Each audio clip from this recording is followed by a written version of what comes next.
Welcome everybody, and I hope it's an exciting talk for you. I also hope it's a little eye-opening as well. So maybe some new stuff, maybe stuff you already knew, or maybe it's stuff that you may not have heard about. So I want to introduce myself. I am Sean Dietrich. I am a client operations engineer at Canopy Studios, and you can reach me at one of those many handles, Twitter, GitHub, Drupal.org. I am a co-maintainer on the Docksal project, and while this isn't important necessarily for this conference, it does play into the experience I've had working with Docksal and other tools. I've been doing Drupal development for probably the last 10 years, so I've seen a few things and kind of I've heard a few stories. Is the best to say. So. Once again, I do work for a company called Canopy Studios. We're a fully distributed agency all across US, Canada, and Mexico. We're primarily Drupal and WordPress, although we do many other things, React Native, and then some static sites with Gatsby. We do support and build, and that also is another factor that plays into some of the decisions we make working with Docksal. And then so the big thing I want to focus on is the one thing I said at the beginning that may not have picked up on, or maybe you did, is I said a word that scares people, and that's this idea of DevOps. Truly, if we look at what DevOps really is, best summarizes by Amazon, is a culture, a practice, or tools that help deliver products at a high velocity and improving them over a faster pace. And then we've also have a graphic that some of us may have seen before, may have seen a variation of it. And so if we look at these, they all start, we plan, we code, we build, we test, release, deploy, and etc. And so much of that still to this day can happen on a person's local machine. Most of it can happen in the planning phase. You could be doing behavior-driven development or even test-driven development.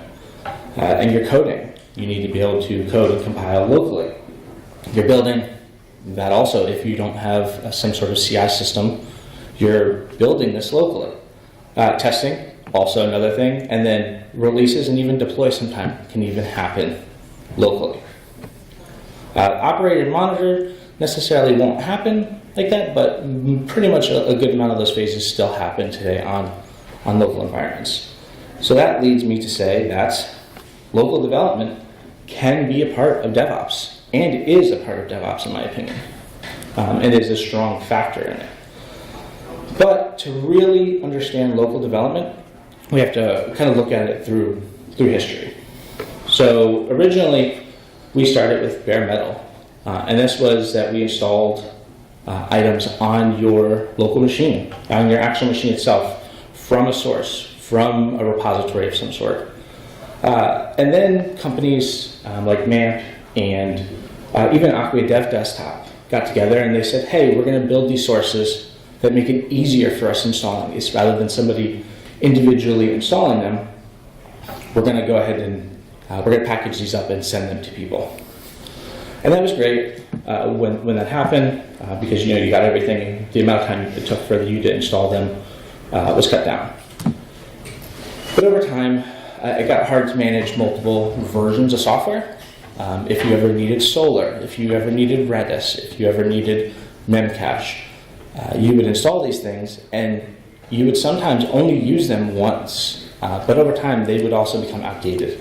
So you needed to constantly keep updating them and refreshing them. And then it became hard over time to make sure that your local environment was in sync with your production environment. Because there's nothing like working on something, to late at night and then pushing it up to production to find out that, hey, it broke and we don't know why it broke. And the other big thing was you couldn't share your configuration. You couldn't share your setup with your other developers or with other people taking on the project. So you had to write down the manual steps. You had to write down what versions. And this just added more and more time to the project. And the worst thing of all is that by doing this, people started saying, hey, it works for me. It works on my local machine. I don't know what's happening. And this actually is a huge problem because that actually adds additional time to your projects. And that kind of goes on that point of it's hard to sync with production and finding those last minute things. Well, next we came into the world of virtual machines. Some of us know them as VMs, and these were better. At least with these, we could kind of mimic what production looked like. We could share configuration, especially when things like Vagrant and Drupal VM came into place. And if we had any custom solutions, we could share that as well. But there's also problems with this. They were monolithic, so all of our services were located in this one virtual machine, this one image. And while that was great, it used up tons of disk space, sometimes tens to hundreds of gigs. And then it was high memory usage. So some projects could take 1 gig all the way up to possibly 6 gigs. But not only that, the maintenance of these were hard. So you had to remember to update the operating system on that VM. You had to remember to update any sort of libraries, any sort of packages on there. And that became harder and harder over time. And because these VMs were monolithic, they were these big files that you then had to be able to share with other developers, which means that it was hard for them. It took long for them to actually get these environments set up. These images could be hundreds of megs, even to the gigs. And if you had a horrible connection, setting these up and downloading these images took forever. And then, while we didn't see it as much, we still saw the conundrum, hey, it works for me, but I don't know what's happening. This leads us into today. We have this concept of containers. With containers, they come in many forms. A few of the most common ones we've probably heard about are Docker, LXD, Kubernetes. Those are just a few. Conceptually, they have the same idea as a VM.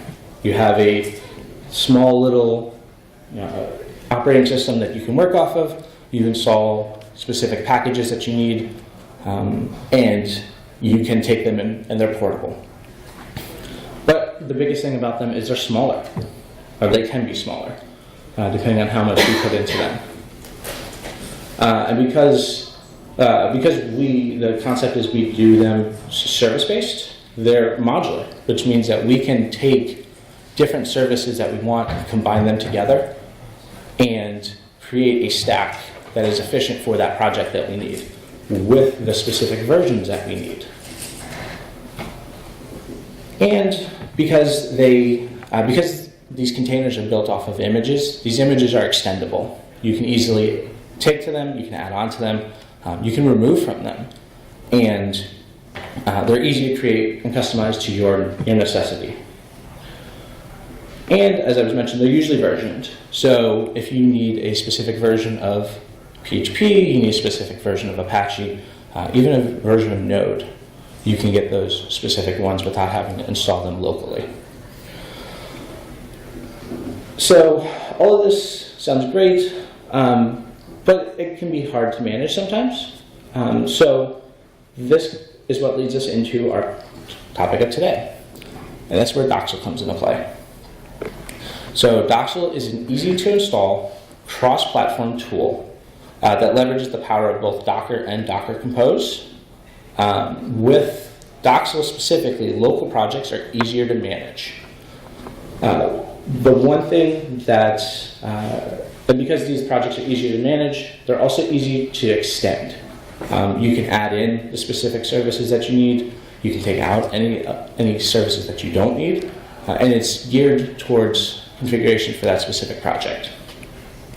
One impressive thing I like about this, and I'm a huge fan of it, is that it's an open source tool maintained by the open source community. So many companies, organizations, and people contribute their time to making this a better tool. One thing I mentioned before is it is extendable. So by default, it comes with a web server, it comes with a database server, and it comes with PHP.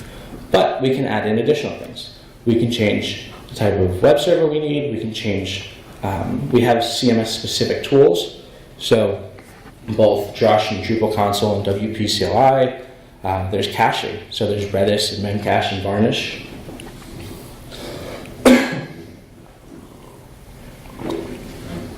There's also searching. So there's Solr and Elasticsearch. And as well as there's more tools for it. Sorry. And then the biggest thing is, if you can't find it, then we look on Docker Hub and we try to find something.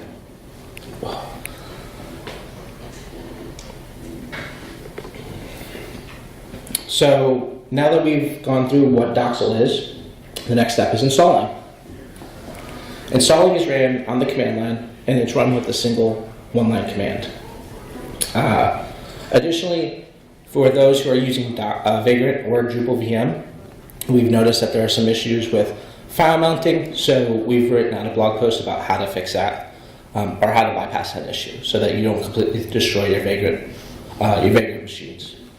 And then for Windows users, the only prerequisite is that you have a Windows subsystem for Linux installed. And then additionally, the one thing about this that I truly like is that Docker is not required beforehand. So if you don't have Docker, that's great. We can download it. The script actually downloads and installs it for you. So Docksal's installed. Great. What's next? We get started. We get started building a project, or we start from an existing project.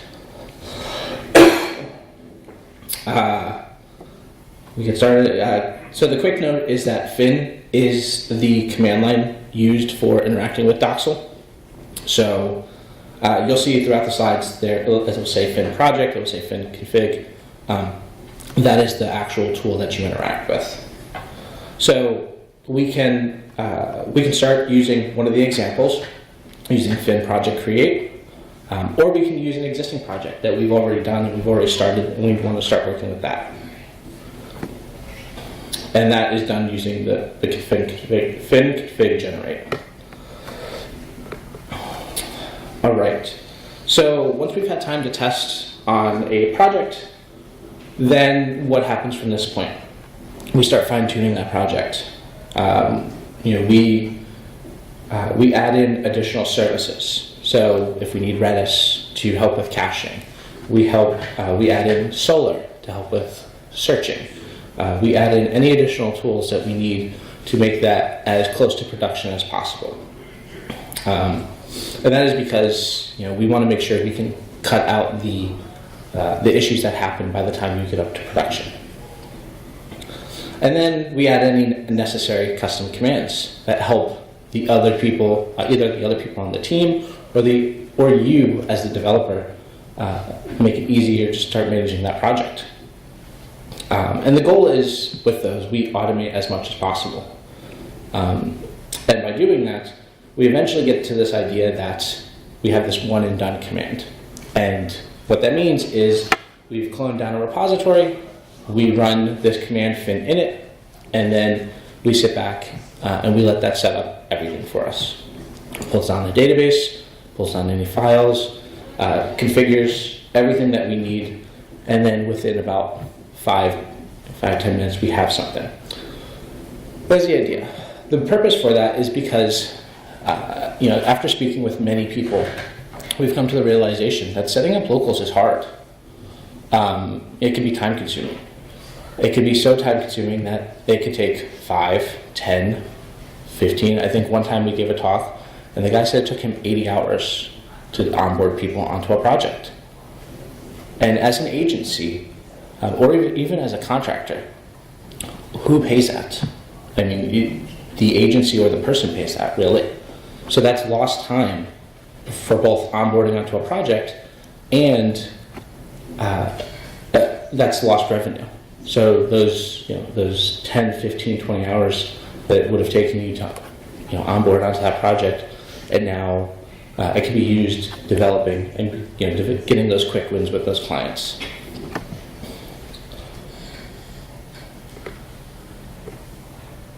So I originally spoke and I said Docksal is really just a tool that interacts with Docker and Docker Compose.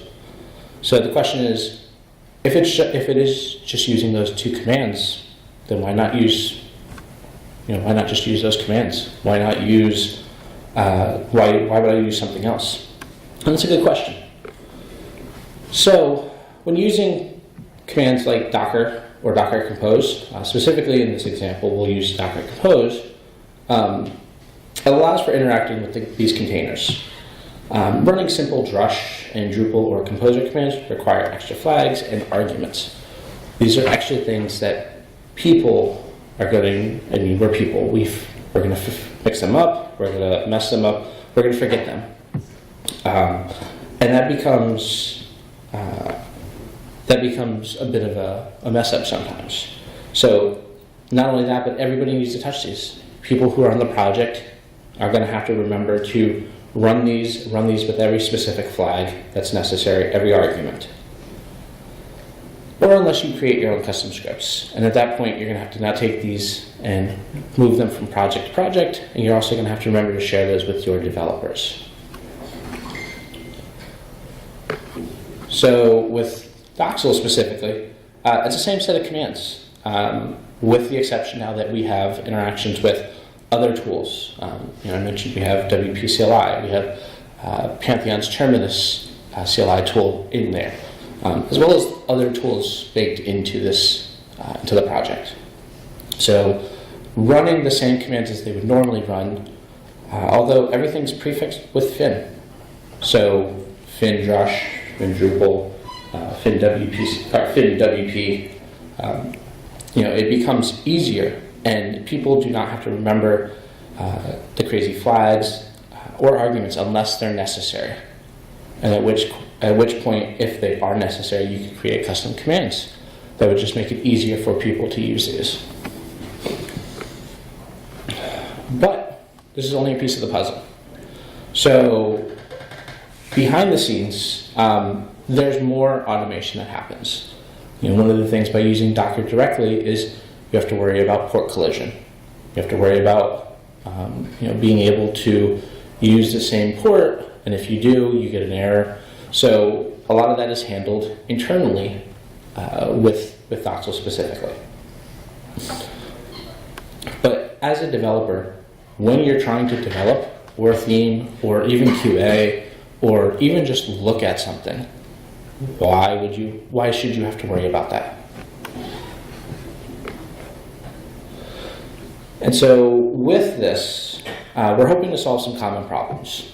We're hoping that devs can stop duplicating efforts across projects because it makes these things are used amongst all of the projects, so it becomes easier for them. And we hope to eliminate installing additional single-use applications. So no longer having to install Solr for that one project. No longer having to use Redis or have issues with memcache or any other caching system collisions. And the additional hope is to make it so that devs are onboarded to projects quicker. Not just devs who are coming onto a project, but new devs to a company. Even if you as freelancers are passing this off to a new person who's coming to help you, or even if you come back to it a month later, you can easily set this back up and start working on that project again. Because the more time we spend on this, it's the less time that we get to recoup in billables. And therefore, our biggest hope of this is making setting up your local environment easier. Because, honestly, setting up a local can be a nightmare. It can be hard. And I am probably one of the first people to admit that it is hard to set up. And it can be time consuming, and it can be scary for some people. So, one thing, as you start to advance, some additional cool functionality of Docksal is this concept of Docksal sandboxes, where you can enhance code reviews. You can do continuous QA. So going back to that idea of DevOps, you can push out little incremental changes that now can get approved quicker and can start rolling those out quicker, rather than combining multiple pieces and then reviewing them all at the same time.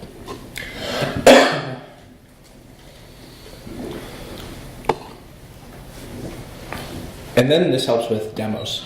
So being able to show a client where you are with things. And yes, there are tools out there. There are hosting providers to make that easier for you. But when you don't use one of those major hosting providers, this is an easier solution for you.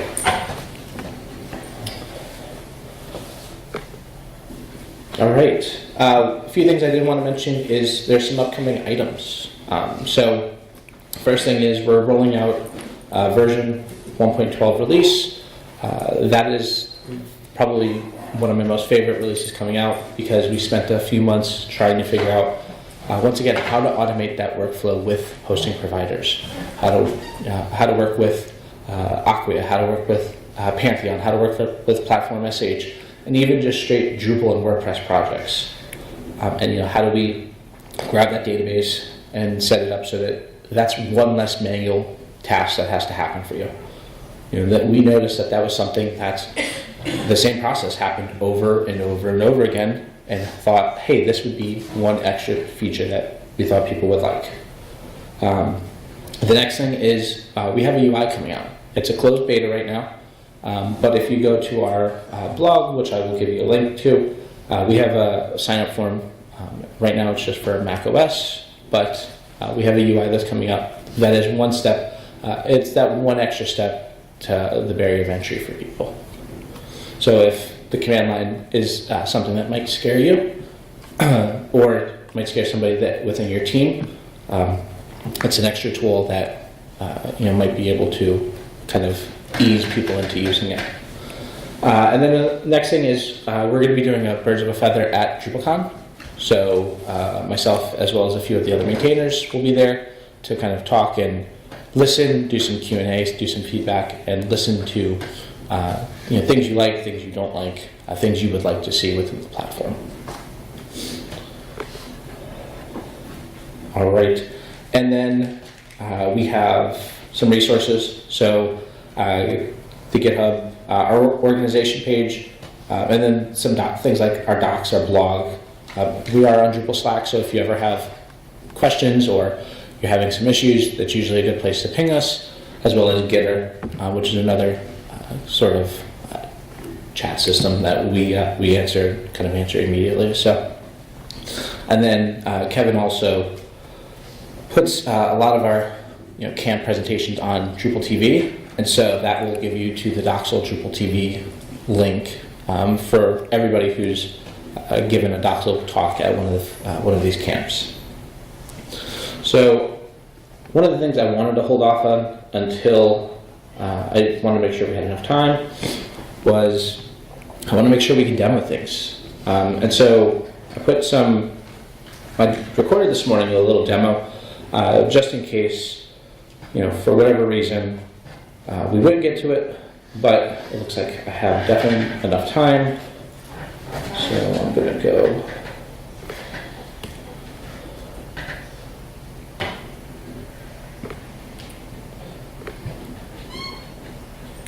So, and just because it did take a little bit longer on the Wi-Fi, I'm going to go ahead and just play the one that I did this morning.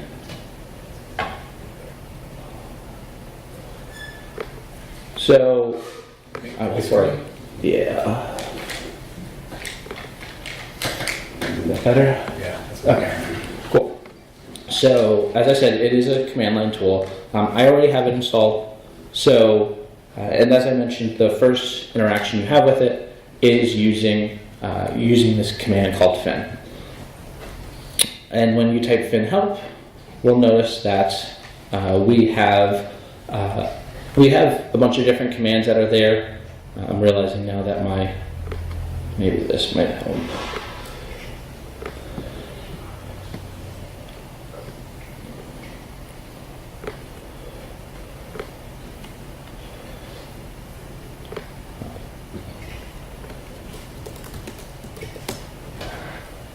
So when you type fin help, you get all of these different interactions that you can have. You can interact with your database, you can interact with the individual project, any system commands that are necessary, as well as any project level commands. As I said, we have Josh, we have Drupal, and then we have other tools like Terminus and Composer. And then we get down to any of the custom commands that we may have written. So, and these can be both project specific or global, so they can be used across all of your projects. So we have, we have an init command, which is that one command I had mentioned earlier, which the goal of that is to simply set up a project from start to finish and so the developer really doesn't have to do much. And then we have some other things like attesting, just to make sure that the site is up and running. So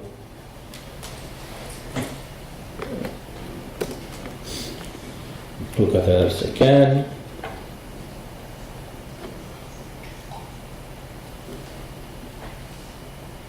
All right, and so the first thing I wanted to do was I wanted to show what the project, our project wizard or project create looks like. And so it takes us through a step-by-step of what do you want to do in your project, what project do you want to install, and then it gives a confirmation. It says, hey, we're going to install this project here, we're going to use this software to do it, and then we're going to give it this specific URL. That once this has installed, we will see that it tells us, hey, this is installed successfully, this is how you can access it. And this is another one of those things that I mentioned, like a good portion of this is automated. So let's get through this.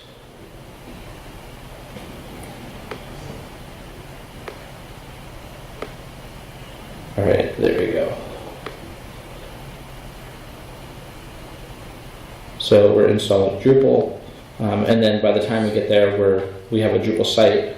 We have the nerdsummit.docksal URL, and then we log in and we can see that we're interacting with that site locally now. So once we've done that, okay, great. Well, how do we add this to an existing project? So as I was saying, it's as easy as adding.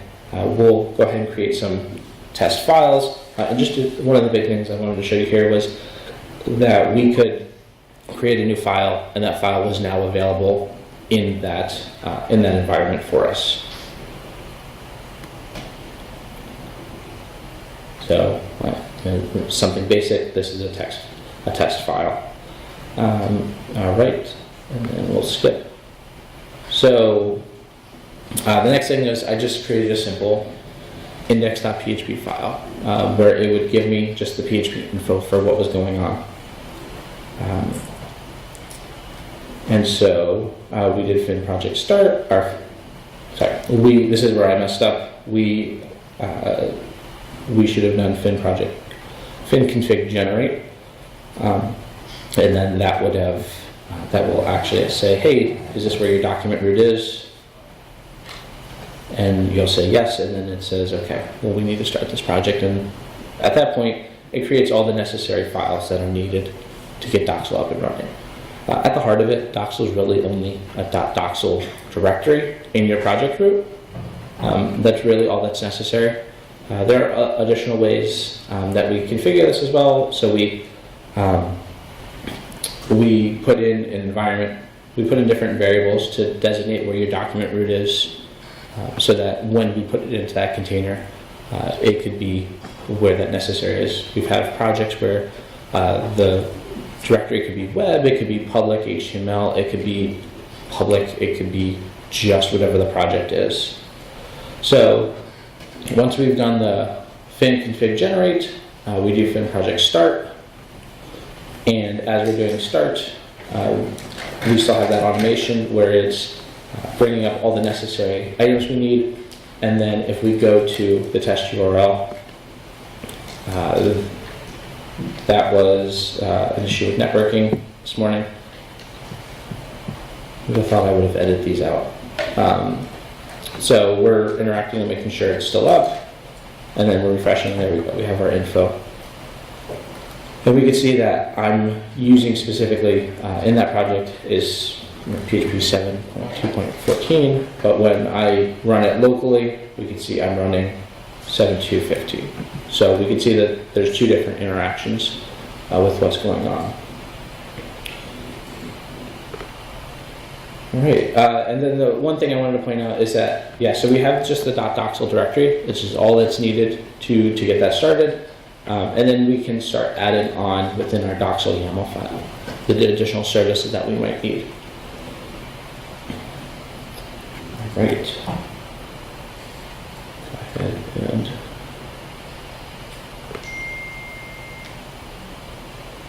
get my notes back.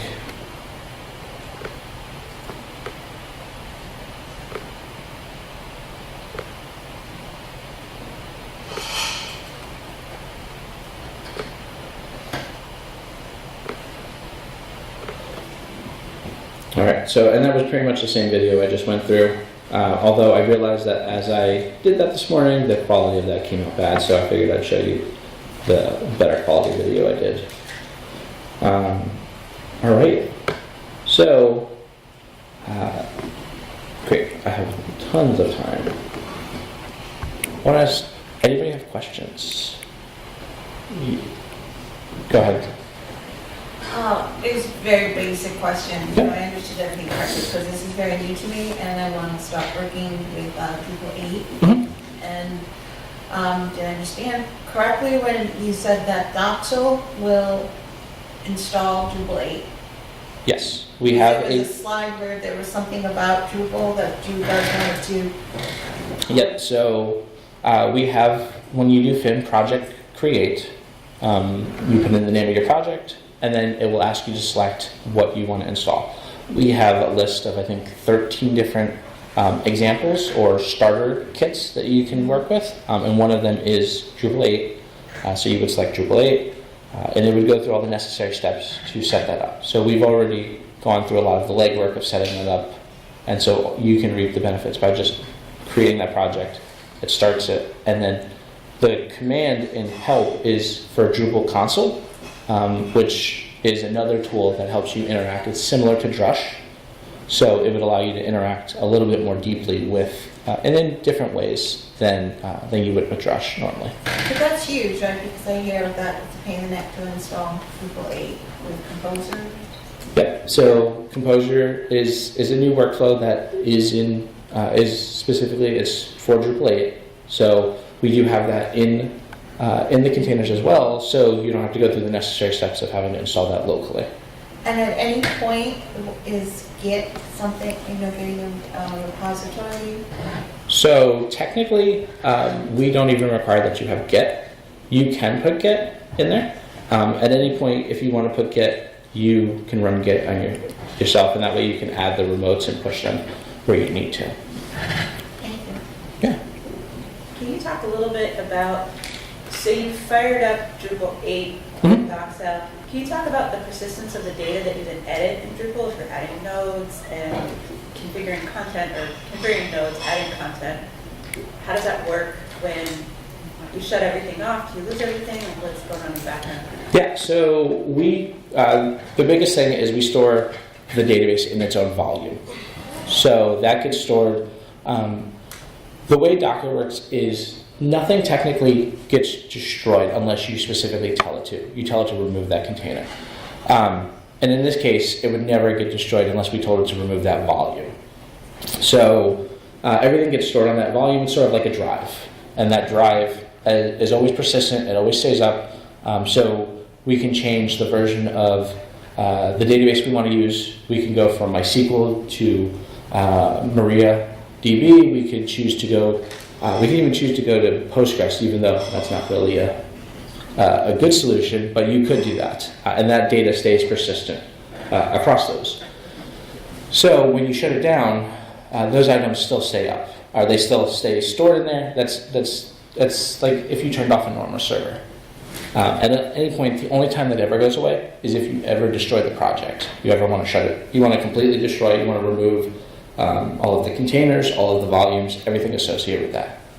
And then that's when it would go ahead and get destroyed.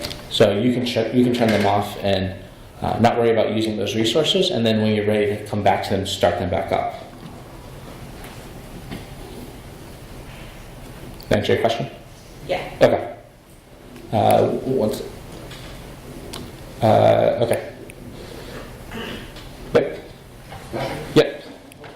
I have one question. You talked about local environment, and I guess procedures for deployment would be to commit. For example, if I'm using Git, I would commit, push, and then on the server, I pull and I just run some command of Docksal to kind of deploy whatever has changed. Yeah. So, are you referring to specifically the Docksal sandboxes piece, or are you referring to? How I would do a production deployment. So right now, Docksal is not recommended for production. It is really, it is used right now for just a local development tool, and really is kind of a staging QA environment as well. We don't recommend it for production just because it hasn't been optimized. There are things we can translate. So we do have specific PHP images that have a lot of the things stripped out of them. And we can give recommendations, but we don't necessarily, we wouldn't recommend using the existing development environment in production, just because we can't guarantee the stability of it. Yes? So if you do get outside of Docksal and you do your push to production to Docksal, all the files don't do anything on production? They will not do anything on production. They will be a part of the repo, and they'll be a part. And I mean, that's the goal: is you want to keep them so that everybody can share them. But they would not do anything. And most servers will ignore directories with a period in front of them. So even if you attempted to access them through a web server, most of the time you'll get like an access denied.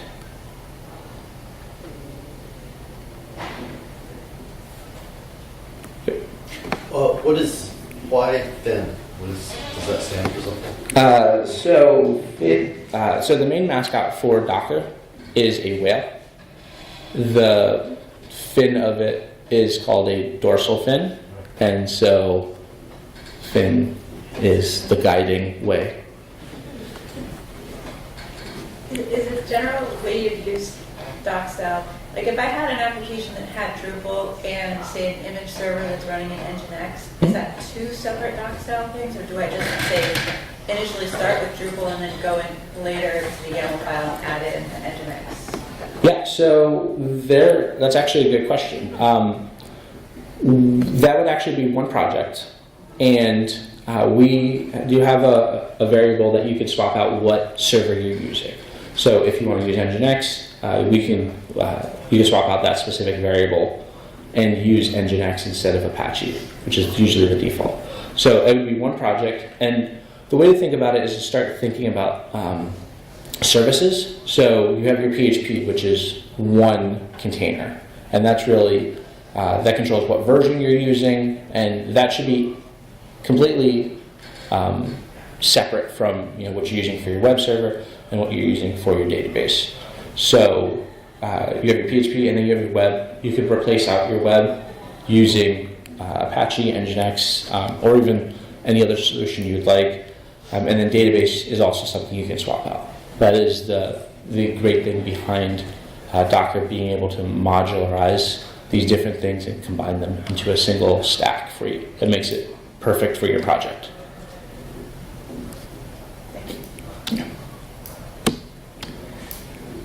Yes? How do you share a project, a Docksal project, with other people on your team? Okay, so the question was, how do you share a project with other people on your team? The simplest solution is you would commit the .docksal directory to your project, and when they cloned that down into their environment, they would run whatever necessary commands to bring that up and start it. The one thing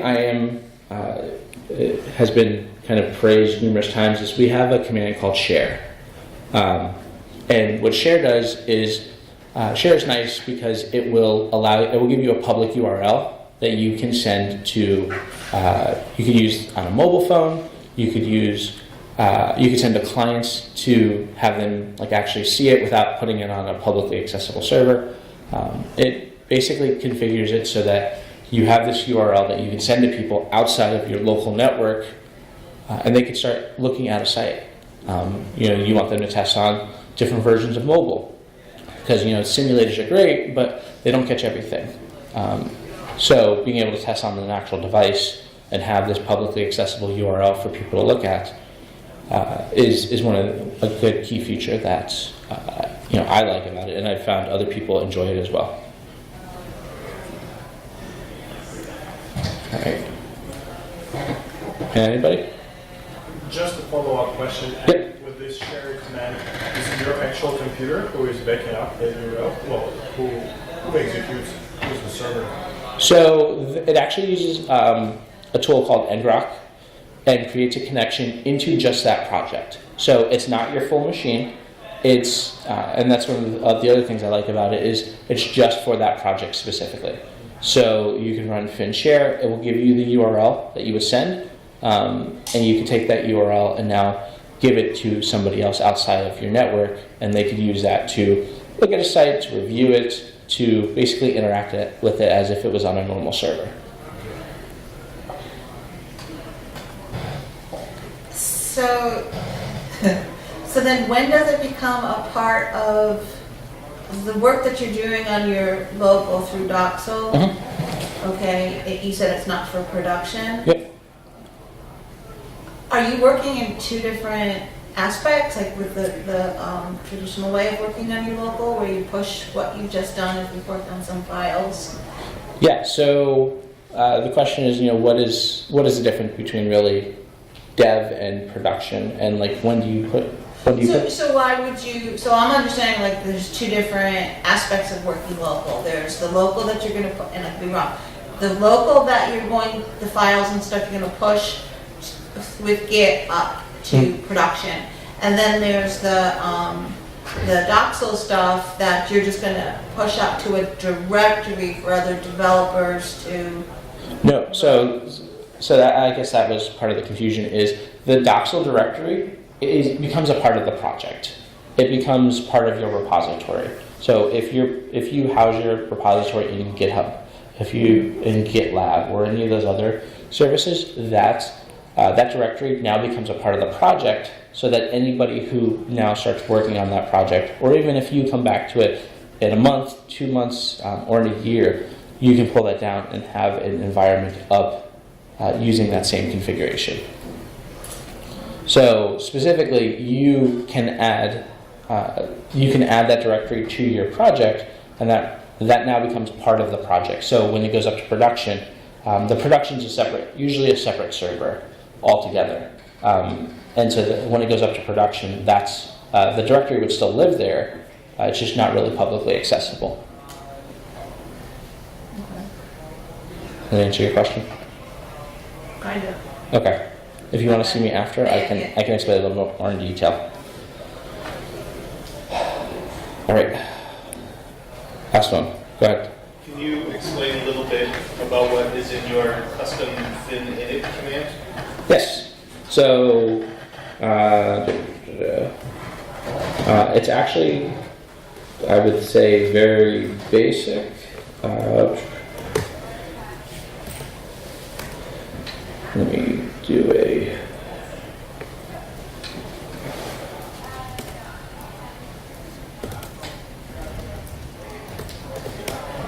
So this was the Drupal 8 project that I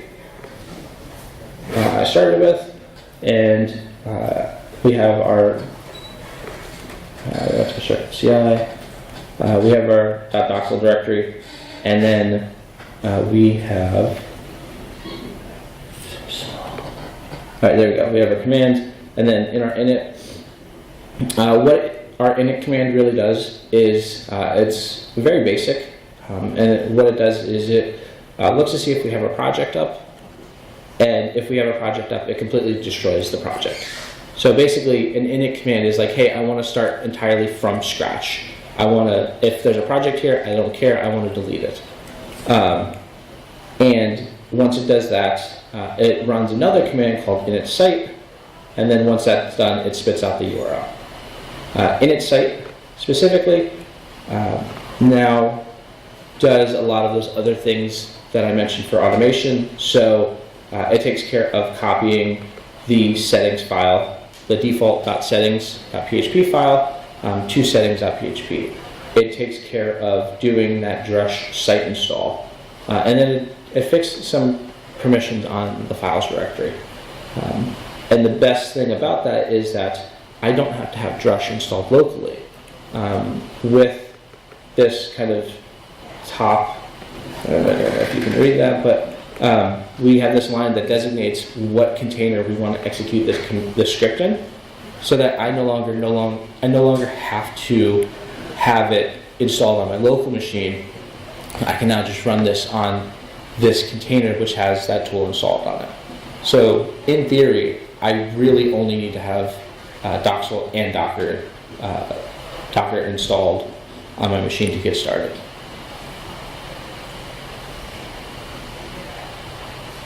All right, we are out of time, but last one. When you, this is a multi-part question. One more part. No, it's quick. When you share out, is that URL persistent for the length of that project? And when your local machine is not on or your local project is not running, what message do people see when they hit that URL? Yeah, so the question was, when you share it, is that URL persistent? And then what happens when that's turned off? So I'll come to this project just because we'll start it, and then wait a few seconds to make sure that everything connects properly, and then we have this publicly accessible URL. So I believe I did the install earlier. Yes, I did. Okay. So when we run fin share, it configures ngrok for us and pulls down any necessary tools we might need, and then shares it. And so now, if you actually go to this URL on your phone, on any other device, on the network, off the network, you will see this Drupal site. And so that is the URL. You can get a paid account with ngrok, and so that way you can customize the different. You can customize the subdomain. You can customize the domain that you use. You can do a lot of that with the free version. You are sort of limited. You are limited to 8 hours with it. So, and then to give an idea, you can go.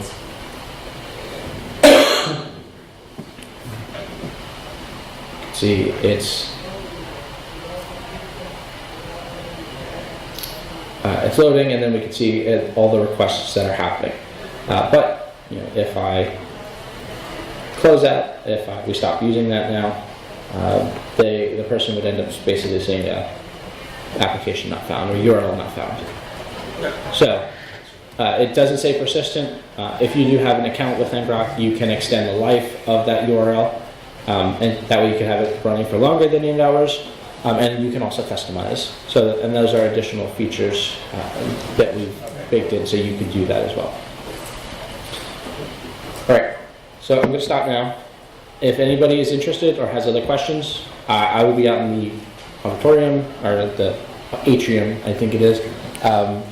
Feel free to flag me down. The big thing I want to point out is that these camps don't happen unless we can provide feedback on them. So please take a second. And I actually think I spelled that wrong. I think it's nerd.go, nerd.ngo. Now that I'm looking at this, nerds.ngo. Okay, I spelled it right. And then if you ever have, if you want to reach me on Twitter, I'm at Shawnee Dietrich instead of Sean Dietrich, which is apparently a country singer that I get mixed up with all the time. So, all right.